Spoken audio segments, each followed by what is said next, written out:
Chapter 7 directing. നമ്മുടെ staffing കഴിഞ്ഞതിന് ശേഷമുള്ള അടുത്ത ചാപ്റ്ററാണ്, അല്ലെങ്കിൽ അടുത്ത മാനേജ്മെൻറ്റ് ഫങ്ഷനാണ് ഡയറക്റ്റിംഗ് എന്നുള്ളത്. വളരെ പ്രധാനപ്പെട്ട മാനേജ്മെൻറ്റിൻ്റെ മറ്റു ഫങ്ഷനുകളോടൊപ്പം തന്നെ പറയാവുന്ന വളരെ പ്രധാനപ്പെട്ട ഒരു ഫങ്ഷനാണ് ഡയറക്റ്റിംഗ് എന്ന് പറയുന്നത്. ഡയറക്റ്റിംഗിനെ നമുക്ക് ഇങ്ങനെ ഡിഫൈൻ ചെയ്യാം. It refers to the process of instructing, guiding, motivating and leading the people in an organization to achieve its objectives. നമുക്കറിയാലോ, മാനേജ്മെൻറ്റിൻ്റെ എല്ലാ ഫങ്ഷൻസും പ്രവർത്തിക്കുന്നത് ആ സ്ഥാപനത്തിൻ്റെ ലക്ഷ്യം എന്താണോ, ആ ഓർഗനൈസേഷൻ്റെ ലക്ഷ്യം എന്താണോ, ആ ലക്ഷ്യം നിറവേറ്റുക എന്നുള്ള അടിസ്ഥാനത്തിലാണ്.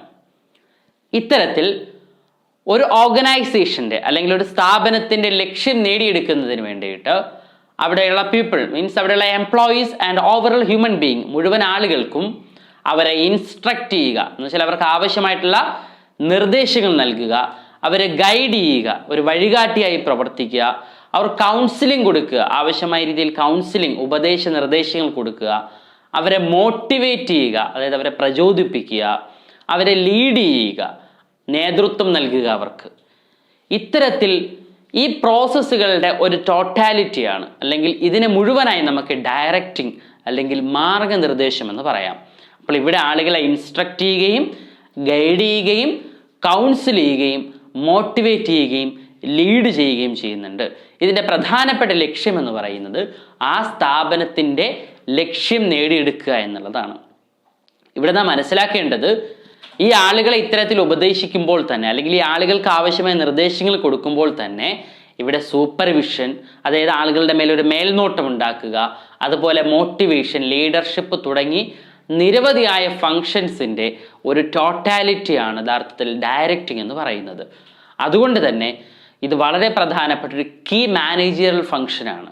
അതായത് മാനേജറുടെ വളരെ പ്രധാനപ്പെട്ട, എല്ലാ മാനേജർമാരുടെയും വളരെ പ്രധാനപ്പെട്ട ഒരു ഫങ്ഷനാണ്, അല്ലെങ്കിൽ അവരുടെ ഒരു ഉത്തരവാദിത്തമാണ് ഡയറക്റ്റിംഗ് എന്ന് പറയുന്നത്.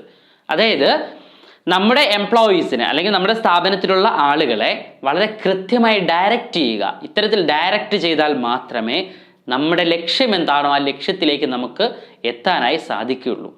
ഇനി നമുക്ക് നോക്കാനുള്ളത് what are the importance of directing എന്നാണ്.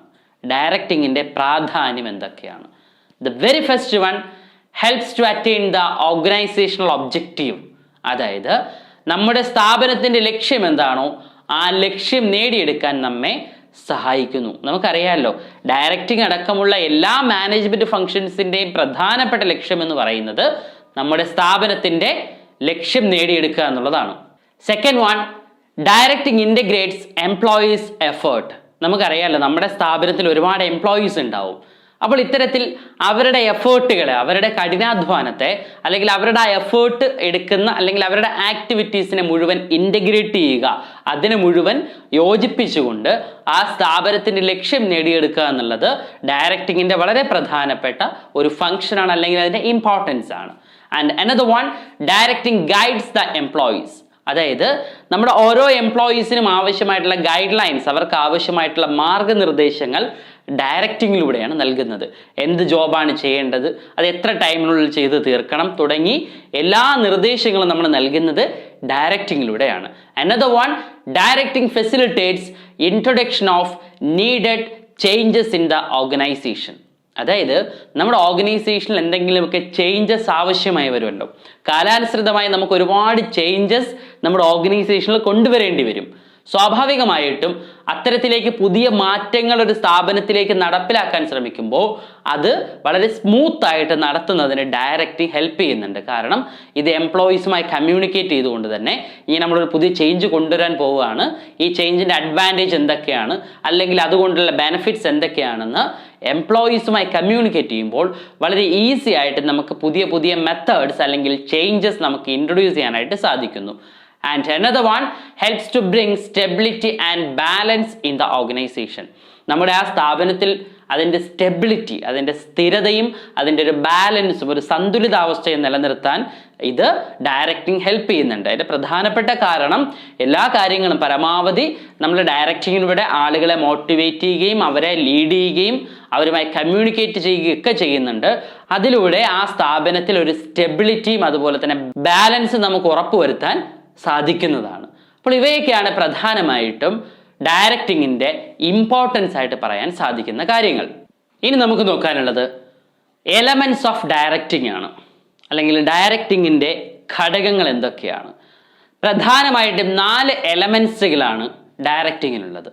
The first one supervision, second one motivation, third one leadership and fourth one communication.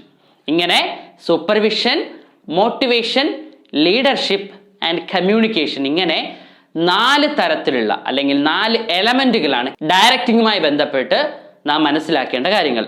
ഇനി ഇപ്പോൾ നാം ഈ പറഞ്ഞ 4 എലമെൻറ്റുകളാണ് ഈ ചാപ്റ്ററിൽ നമുക്കിനി നോക്കാനുള്ളത്.